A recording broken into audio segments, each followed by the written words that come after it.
Greetings and welcome to a brand new video. In today's episode, we explore the concept of golden rule in just 3 minutes.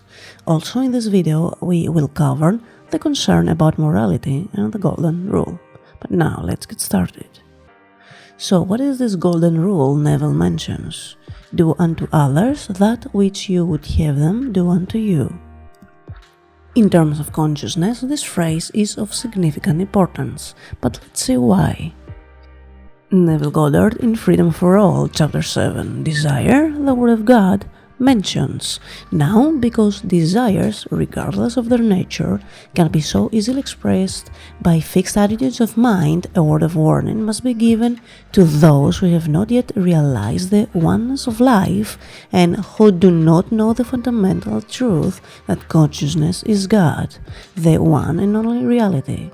This warning was given to man in the famous Golden Rule, do unto others that which you would have them do unto you. The law is so powerful that can make any desire crystallize into the 3D. So this is why he raised this concern for people that do not realize how their consciousness is God and the only creative force, and don't realize the concept of everyone is you pushed out and how connected everything and everyone is with God consciousness. The reason for this warning is that your consciousness is God, the giver of all gifts.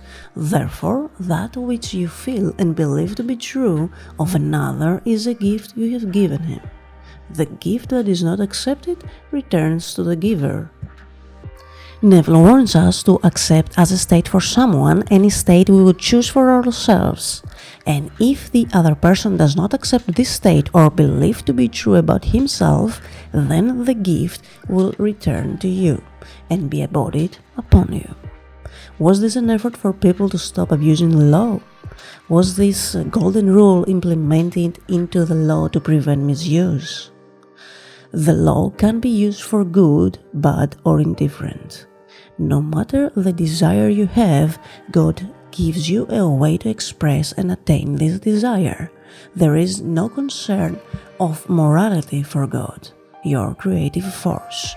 Only you have the power to make this choice via the way of your state and self-concept. Your desires are determined by your conception of yourself. Of themselves, they are neither good or evil. God, your unconditioned consciousness, is impersonal and no respecter of persons. And that was the end of our video. If you enjoyed it, you can always like the video and subscribe to the channel. Of course, you can always leave your suggestions and recommendations down in the comment section below. Thank you for watching.